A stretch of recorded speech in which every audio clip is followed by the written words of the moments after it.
Bonsoir à tous, mercredi 11 octobre, bienvenue dans le 7-8 journal sur TV 78, les titres de l'actualité yvelinoise. Le front commun des présidents des 7 départements franciliens, hier ils donnaient une conférence de presse pour faire entendre leur voix sur le futur de la métropole du Grand Paris, cette collectivité regroupant 130 villes de la région et que le gouvernement pourrait renforcer, nous étions sur place. Les rencontres de la sécurité se déroulent jusqu'à samedi, elles ont pour objectif de faire connaître aux Français leurs professionnels. Une matinée était organisée à la préfecture des Yvelines et un village sécurité routière se tiendra, lui, samedi à Voisins-le-Bretonneux. Invité de cette édition, Jean-Michel Chevalier, maire adjoint de la commune. Et puis à la fin de ce journal, nous partons dans la forêt de Rambouillet pour découvrir le brame, ce cri si caractéristique du cerf que l'on peut entendre pendant la saison des amours.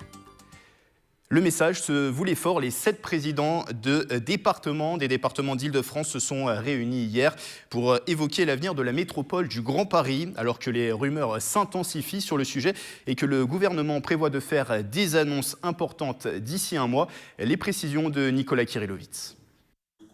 C'est une image inhabituelle de la politique francilienne. Les 7 présidents des départements de la région assis côte à côte pour évoquer ensemble un souci commun, la métropole du Grand Paris, ce nouvel échelon territorial créé il y a 18 mois. Qu'ils soient des républicains, socialistes ou communistes, ils veulent tous modifier le schéma de la métropole, une collectivité qu'ils estiment néfaste pour les habitants de la Grande Couronne, exclus du périmètre actuel. En 2017, dans la République française, on veut faire un mur entre la métropole riche pour les riches, et puis la Grande Couronne qui, elle, a tous les ennuis. C'est compliqué de venir à Paris en voiture, c'est compliqué de venir à Paris en transport en commun, on se déplace parce qu'on va chercher de l'emploi. Nous avons une ambition plus grande. Pourquoi ? Parce que nous estimons que c'est le bon échelon, la région métropole, non seulement pour traiter les problèmes de vie quotidienne de nos habitants, mais aussi dans la compétition internationale pour faire face au Grand Londres. Plus grande et plus puissante pour les départements de la Grande Couronne, moins envahissante pour ceux de la Petite Couronne. Val-de-Marne, Hauts-de-Seine et Seine-Saint-Denis s'inquiètent, eux, des rumeurs concernant une suppression de l'échelon départemental au profit de la métropole. Les projets que je mets en œuvre aujourd'hui, je le fais sur la base d'un mandat démocratique qui m'a été confié par les habitants de la Seine-Saint-Denis. Que ceux qui veulent se faire plus gros, fassent la démonstration de ce soutien démocratique. Ce n'est pas le cas. Je suis favorable à une grande métropole à caractère stratégique, c'est-à-dire qui travaille à l'attractivité de la région parisienne dans son ensemble au plan international, mais pas à ce que la métropole du Grand Paris s'occupe du ramassage des ordures ménagères, de la gestion des crèches ou des PMI. Directement mise en cause, l'exécutif prévoit d'organiser début novembre une conférence autour de l'avenir de la métropole du Grand Paris. D'ici là, les tensions, elles, pourraient continuer de s'accroître. Et pour être complet sur cette actualité, Pierre Bédier, président du conseil départemental des Yvelines, a confirmé l'impossibilité pour le 78 et le 92 de fusionner si la métropole du Grand Paris reste dans ses frontières actuelles. Et d'ailleurs, pour continuer à se faire entendre, plusieurs départements franciliens organisent mardi prochain à Versailles une réunion publique en présence du président du Sénat, Gérard Larcher. Un nouveau patron pour l'agence Ingénierie. Philippe Benassaya vient d'être élu président de la structure. Le maire et conseiller départemental LR de Bois d'Arcy succède à Alain Schmitz, tout nouveau sénateur. Lancé en 2014, Ingénierie apporte un soutien technique aux communes et intercommunalités rurales des Yvelines. Le but, réaliser des projets d'investissement dans les meilleures conditions économiques et financières. Dans l'actualité du jour aussi, les rencontres de la sécurité, c'est un événement national organisé jusqu'à samedi par l'État, auquel a pris part également le département des Yvelines. La préfecture à Versailles organisait en son sein une matinée. Les pompiers, gendarmes et policiers du territoire rencontraient des étudiants pour présenter leurs actions sur le terrain. Michael Elmidoro. Donc la radio, elle est là. D'accord. Et en fait, sur le casque, tu as un fil que tu branches ici. Ce mercredi matin, à la préfecture de Versailles, l'agent Tan, motard dans la police nationale sur le département depuis 2 ans, joue les professeurs lors de sa première rencontre de la sécurité en tant qu'animateur. Le gardien de la paix présente ses missions et surtout son 2 roues devant un public assidu. J'avais les mêmes questions, que ce soit de questions d'ordre général sur la police et plus spécifiquement sur les motos. Si ça suscite des vocations, pourquoi pas, que ce soit les garçons, les filles. À en voir la réaction de la centaine de collégiens et de lycéens présents ce jour-là, il se pourrait que certains enfilent dans les prochaines années l'uniforme. On peut savoir un peu les coulisses du métier de gendarme, parce qu'on les voit beaucoup, mais pas hors travail, quoi. Je trouve ça un peu quand même intéressant, parce que c'est quand même eux qui assurent notre sécurité, surtout qu'on est un Vigipirate. En parallèle de cet atelier moto, les enfants ont pu découvrir une dizaine de stands sur les pompiers, la gendarmerie et encore la police criminelle. Des démonstrations d'une quinzaine de minutes avec des chiens renifleurs de drogue étaient également au programme. Il est en train de chercher des stupéfiants. Et là, apparemment, il a trouvé. C'est impressionnant, sa mâchoire. Ça fait un peu de la pub pour la police et c'est bien parce que ça nous prouve qu'il ne faut pas cacher de la drogue parce que y a des personnes, la police peut retrouver après notre drogue qui est cachée. Pour les étudiants, la matinée s'est terminée par une démonstration des techniques de la brigade équestre yvelinoise pendant les matchs ou les manifestations.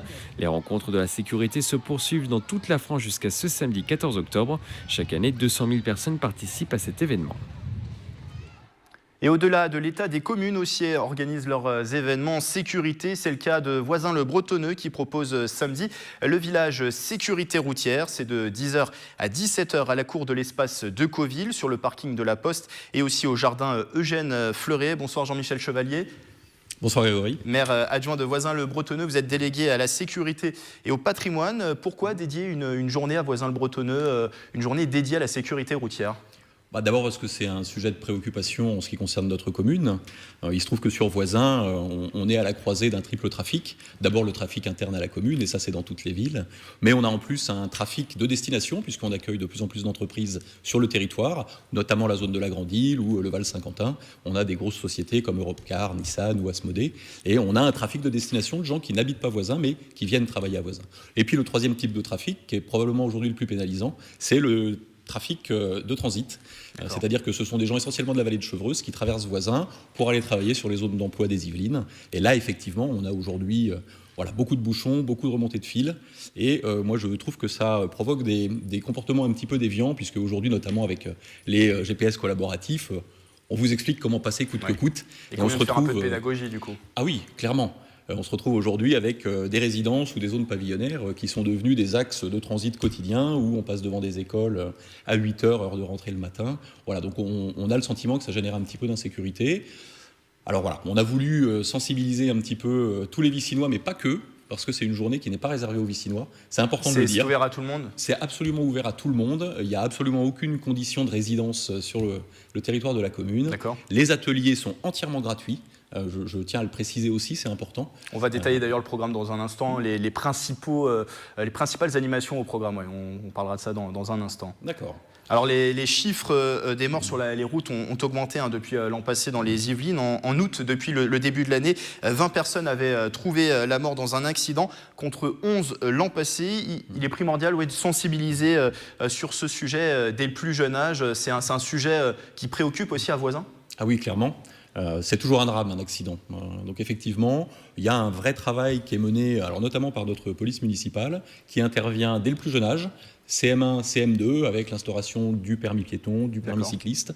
Les élèves sont ensuite accompagnés en 6e, en 5e, notamment au travers des itinéraires qu'ils vont utiliser l'année d'après pour se rendre au collège. C'est un changement important de passer effectivement de l'école primaire au collège. Et puis encore une fois, par rapport à ce que je disais tout à l'heure, pour se rendre au collège, on va plus loin.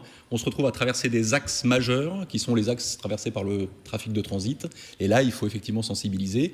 Alors les plus jeunes, les enfants bien évidemment, mais les parents aussi. Et aussi les adultes, oui. Exactement. Voilà, d'où l'intérêt de cette journée de samedi où on va avoir à la fois des ateliers pour les jeunes, pour les enfants, et des ateliers pour les adultes. Vous avez parlé de la police municipale. Il y aura de nombreux acteurs de la sécurité routière qui seront présents pour ce village sécurité routière, ou au-delà de la police municipale qui sera présent sur ce village. Alors c'est un vrai travail de collaboration, je profite d'être sur votre plateau pour le souligner et remercier les acteurs qui se sont mobilisés, notamment la police nationale, au travers du major Detco, qui nous a beaucoup accompagnés sur ce projet, et les pompiers, le SDIS 78, au travers du chef de groupement Sud, lieutenant-colonel Douville. Il y aura des ateliers police municipale, il y aura des ateliers police nationale. La police nationale sera présente avec des motards, avec des systèmes de mesure de vitesse jumelles, des systèmes de vision par lunettes qui simulent les états alcooliques, les états d'utilisation de drogue. Et puis tout un tas de partenaires, l'APF, Association des paralysés de France, qui va réaliser des parcours en fauteuil aussi pour sensibiliser aux problèmes du handicap. Ça sera dans le jardin, c'est ça Exactement, Eugène Fleurier, exactement. Des parcours vélo pour les enfants, mais aussi pour les adultes. Il y a la présentation de vélos électriques, parce que travailler sur la sécurité routière et sur la congestion des flux, c'est aussi travailler sur la promotion du vélo. Oui. Exactement, des modes actifs, ce qu'on disait les modes doux, mais maintenant c'est les modes actifs. Donc il y aura aussi des ateliers relatifs à ça. Je disais tout à l'heure, des simulateurs de conduite de deux roues, simulateurs de conduite de voiture, voiture tonneau. Voiture tonneau, et c'est un classique dans le genre d'événement. Exactement. Pour se rendre compte de l'importance de la ceinture de sécurité. Oui, c'est tout à fait ludique, mais c'est important, vous faites bien de le rappeler. Une grande manifestation à 15h, une démonstration, alors sous réserve que les moyens soient disponibles, parce qu'il faut mobiliser des moyens importants, mais on a convenu avec le groupement Sud du SDIS 78 de réaliser un exercice en direct de désincarcération, donc d'intervention du véhicule de secours routier et d'un VSAV. Dans la cour de Cauville, ils vont simuler effectivement une intervention de désincarcération, donc c'est un des moments forts de la journée. Voilà, sous réserve toujours que le VSR soit disponible à ce moment-là, puisqu'on utilise des moyens actifs. Mais ça dépend bien sûr des aléas, des journées. Il y a aussi, alors vous parliez des deux roues, il y aura un atelier de maniabilité de moto, c'est ça ? Oui, alors qui était prévu à l'origine avec un partenaire qui malheureusement nous a fait faux bond, mais heureusement un des participants, et je tiens à le remercier, un autre participant s'est substitué et nous a proposé une solution de repli qui sera tout aussi équivalente. Donc il y a un atelier de prévu maniabilité de roues sur le parking de la Poste. L'objectif étant effectivement d'arriver à anticiper un petit peu mieux les contraintes de la conduite de scooter ou de moto, puisque c'est là encore un moyen de transport très accidentogène. Ce village sécurité routière, c'est donc samedi à Voisins-le-Bretonneux. Rendez-vous de 10h à 17h, et pour plus d'infos sur cet événement, vous pouvez vous rendre sur le site internet de la commune qui s'affiche en bas de l'écran. Merci Jean-Michel Chevalier d'avoir été avec nous. Je le rappelle, vous êtes maire adjoint de Voisins-le-Bretonneux, en charge notamment de la sécurité. Merci beaucoup. Elle est ouverte depuis le 22 septembre à Guyancourt. L'épicerie L'Épi du Routoir a pris place dans la boulangerie pizzeria des Petits Pains Gourmands. Principe original proposé par La Sauce Régale, pouvoir acheter des produits locaux et bio à des tarifs intéressants. En contrepartie, il faut donner un peu de son temps pour faire tourner la boutique. Une trentaine d'adhérents ont pour le moment adopté ce concept. On voit ça avec Nicolas Dandry et Aurélie Ronze. Tu le prends et tu le mets dans le sac ? Bravo! Anan fait partie des adhérents de l'association À Sauce Régale, et cela lui donne le droit de venir faire ses courses à l'Épi du Routoir. Installée à Guyancourt, cette épicerie participative propose plus de 90 produits. On a des produits de producteurs locaux avec des produits bons et sains. On a vraiment la traçabilité du produit, de la création à la livraison ici. Des sardines, des bières locales, du miel ou encore des conserves, tous les produits sont issus du circuit court, ce qui permet de les retrouver à des tarifs avantageux. Le principe est simple, les adhérents font leurs courses en ligne et viennent les récupérer les mardis et vendredis soirs ainsi que le samedi matin. En échange, ils doivent donner 2 heures de leur temps par mois. Il n'y a pas un gérant, il n'y a pas des chefs de rayon, où on est tous au même niveau. On va aller chacun à notre tour, ou qui se dévoue pour aller chercher chez les producteurs, ou prendre contact, ou rechercher de nouveaux produits, ou la mise en rayon, ou le réassort. Pour l'instant, 35 personnes ont adhéré à ce concept, dont l'objectif est également de créer du lien social. Le fait d'avoir une adhésion et de former un groupe où chacun participe, je trouve que c'est très intéressant et que ça crée du lien aussi au niveau du voisinage. Convivialité, manger mieux et pour moins cher, voici les valeurs défendues par l'Épi du Routoir qui devraient bientôt enrichir le concept. Santé, la semaine du handicap se poursuit à Montigny-le-Bretonneux, 14e édition pour mobiliser les énergies en faveur de l'ouverture sur l'autre. Un programme riche avec, comme vous le voyez en image, une course relais d'entreprise. Elle a rassemblé une trentaine d'équipes hier en partenariat avec Special Olympics. Cette association œuvre pour l'épanouissement par le sport des personnes atteintes d'un handicap mental. Autre événement phare vendredi, un handi recrutement qui se déroulera à l'hôtel de ville pour les personnes en situation de handicap qui recherchent un emploi. Une quinzaine d'entreprises saint-quentinoises présentes. Rendez-vous de 9h à midi. Santé toujours, à partir de lundi, c'est la semaine de la colonne vertébrale. Et pour la 3e année consécutive, l'Association française de chiropraxie se mobilise pour l'événement. Avec moi en plateau, Stéphanie Eben, bonsoir. Bonsoir. Vous êtes chiropracteur à Bailly, dans les Yvelines, et vous participez donc à cette semaine de la colonne vertébrale. On en parle dans un instant. Reprécisons peut-être les choses d'abord. La chiropraxie ou chiropractie, on peut dire les deux, c'est une pratique médicale assez ancienne, même si on la connaît encore pas tout à fait en France, mais c'est une pratique qui est très répandue aux États-Unis. Exactement, c'est une thérapie manuelle qui est née dans les années 1800 aux États-Unis, qui se développe de plus en plus en France. Le but est de détecter, corriger et prévenir les troubles neuromusculo-squelettiques. On les regroupe sur les formes TMS. Le plus connu. En fait, c'est des pathologies qui regroupent les tissus mous. Les tissus mous, c'est les ligaments, les muscles, les nerfs et les tendons. Elles sont liées généralement à une activité professionnelle. D'accord. Il faut savoir que c'est quand même la maladie professionnelle la plus répandue. D'accord. Elle se traduit en général par une fatigabilité musculaire, des tensions. On peut avoir des picotements, des engourdissements. Oui. En fait, on prend en charge vraiment ce type de pathologie généralement en cabinet. Et la chiropraxie, en France, je disais, pas totalement encore reconnue. Enfin, elle est reconnue officiellement, ça fait un peu plus de 10 ans maintenant. Alors, elle est reconnue depuis 2002. D'accord. Exactement. Donc, de plus en plus, en fait, nous sommes 1000 chiropracteurs à travers la France. Voilà pourquoi, du coup, petit à petit, on se fait connaître. Mais voilà, l'engouement rentre de plus en plus et on en voit les gens qui connaissent de plus en plus cette thérapie-là. Et concrètement, quelle différence avec d'autres pratiques médicales? Je pense par exemple à l'ostéopathie. Et surtout, est-ce que ça porte, il y a des vrais résultats concrets? Oui, il y a des résultats, heureusement d'ailleurs. En fait, c'est des techniques qui sont totalement différentes. Nous, on est énormément basé sur le système nerveux. Le système nerveux se compose de votre moelle épinière, oui. Vos nerfs en fait qui donc sortent de cette moelle épinière et à travers laquelle circule votre douleur. Quand vous avez un souci, généralement c'est au niveau nerveux. Le but chez nous, c'est d'essayer de comprendre d'où vient cette douleur pour la lever et de faire disparaître vos douleurs du coup. Alors j'allais vous associer à vos confrères pour la journée mondiale de la colonne vertébrale. La semaine, c'est une journée mondiale qui est à partir de lundi et qui se prolongera pour vous sur toute la semaine. Quel est le but concret de cette semaine? Pourquoi s'associer à vos confrères? Alors en fait, on répond normalement en fait, au tout départ à un appel lancé par une ONG américaine dans les années 2000 qui voulait viser en fait à prendre conscience de l'importance d'avoir un dos et des articulations en bonne santé. Nous, notre but en fait, c'est d'avoir répondu à cet appel pour faire prendre conscience à nos patients du coup, de l'importance effectivement de se soigner dessus. Oui. On va ouvrir nos portes en fait pour offrir des bilans vertébraux, c'est-à-dire une analyse de la posture ainsi que des articulations du corps et pouvoir délivrer des conseils aux patients afin d'améliorer leur état général. Et les problèmes de dos qui peuvent devenir un véritable cauchemar avec l'âge, il existe des moyens efficaces pour les soigner, pour les traiter? Bien sûr, oui. Il y a après, chaque patient est différent, chaque pathologie est différente, mais on vise effectivement à travers on a un très large éventail de façons de traiter pour que du coup ça s'améliore et que ce soit surtout durable dans le temps. Parce que c'est ça en fait généralement que les patients cherchent, c'est qu'ils viennent au cabinet certes pour aller mieux, mais il faut surtout que dans le temps ils puissent prendre le relais et aller beaucoup mieux.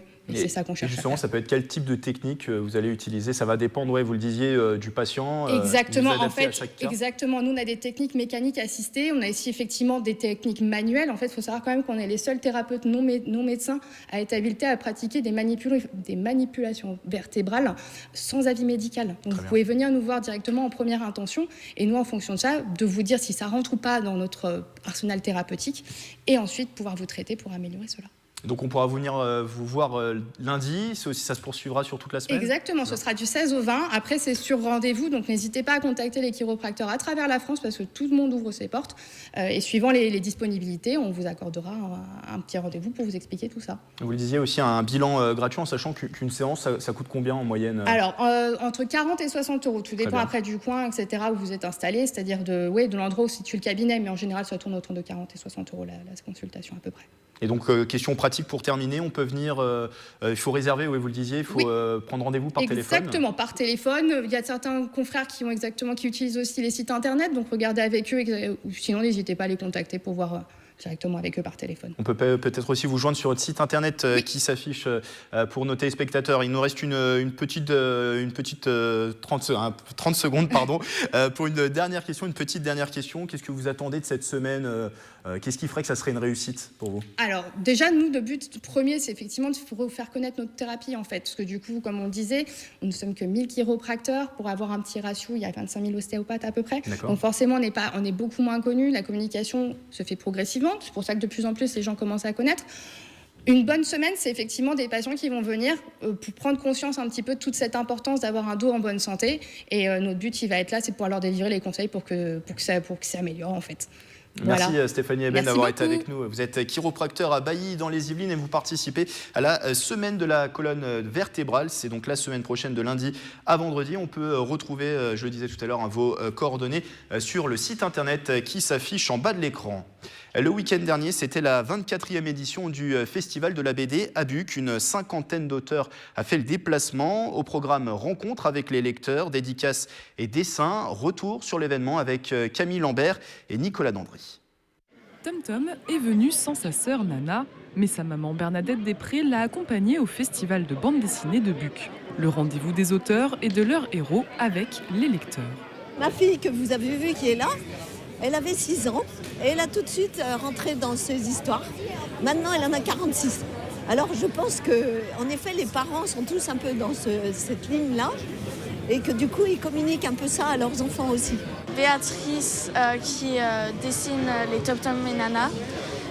Quand j'étais plus petite, j'en lisais beaucoup et là, j'ai voulu faire découvrir à mes cousins. Et de rencontrer des personnes dont on apprécie le travail et d'échanger un petit peu avec eux. Et bien sûr, le dessin, la petite dédicace en bonus. Et Jean a obtenu la dédicace de Jean-Claude Fournier, connu pour avoir dessiné Spirou et Fantasio entre les années 70 et 80. J'aime bien rencontrer mes lecteurs, déjà en général c'est sympa. J'aime bien entretenir des rapports amicaux avec les gens. Et puis on rencontre des copains aussi parce que on est très solitaire, on a un métier très solitaire. Donc là, c'est l'occasion de rencontrer les copains aussi. Il y a des fois, au bout d'une centaine de Spirou dans la matinée, je commence à en avoir un peu ras-le-bol et je propose aux gens d'autres choses. Mais là, c'est le premier, ça va, pas de problème. De son côté, Fabien est venu spécialement pour Jean Players, avec comme demande un portrait de Louis XI. Je suis très heureux de le rencontrer parce que c'est un très grand dessinateur, c'est aussi un très grand scénariste. Et puis l'occasion de parler avec lui de ses projets ou de ce qu'il a fait durant sa carrière, c'est très très plaisant. Au total, plus de 8000 visiteurs sont venus parcourir les vignettes et remplir les bulles de cette 24e édition du Festival de BD de Buc. Un râle profond qui résonne dans les bois, pas de doute, c'est bien la saison des amours chez les cerfs. Pour attirer les femelles et combattre ses adversaires, le roi de la forêt pousse son brame si caractéristique. À l'espace Rambouillet, il est encore possible de l'écouter lors de visites guidées. Mais attention, les stars ne sont pas toujours très coopératives. Camille Lambert.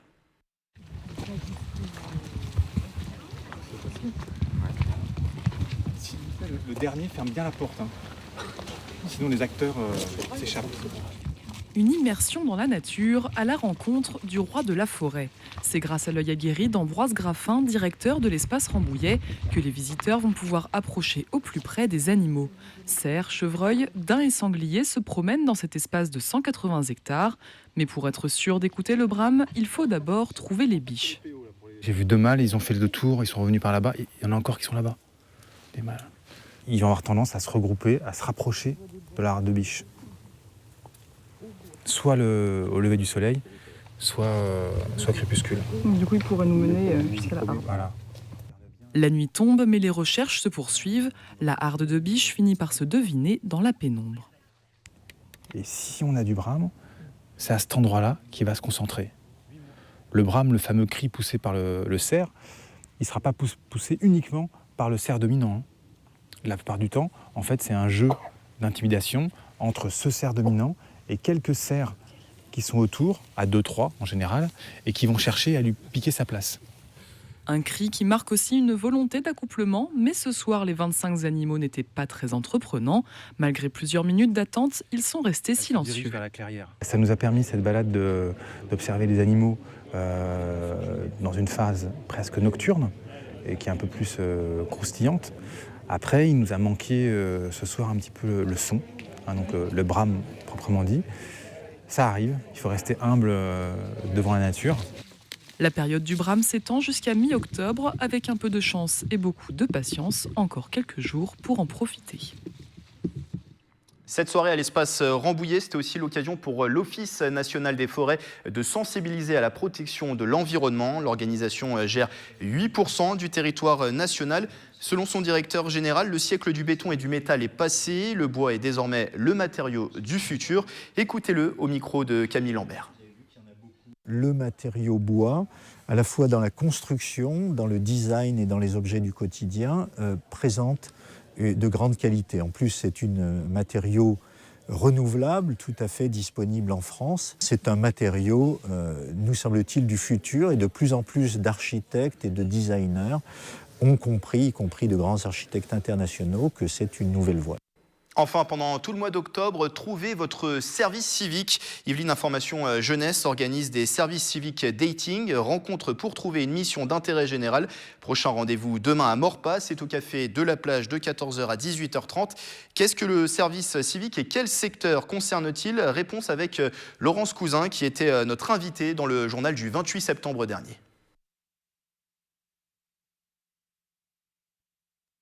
On est sur un engagement volontaire qui s'adresse à des jeunes entre 16 et 25 ans, voire des jeunes qui peuvent avoir 30 ans s'ils sont en situation de handicap, qui s'engagent sur une mission d'intérêt général. Et quel organisme peut proposer des services civiques? Sur quel domaine on peut faire son service civique? Alors, quels organismes? Des services de l'État, collectivités territoriales, fondations, associations, j'en oublie peut-être, mais en tout cas, voilà, il y a de nombreux organismes qui peuvent effectivement faire appel à des volontaires en service civique. L'entrée demain sera libre et pour se rendre sur place à Maurepas, des navettes seront au départ de Vélizy-Villacoublay et de Montigny-le-Bretonneux. Inscription au préalable souhaitée. C'est la fin de ce 7-8 journal. Il est disponible en replay ainsi que les reportages sur notre site internet et notre application mobile TV78. Bonne soirée à tous.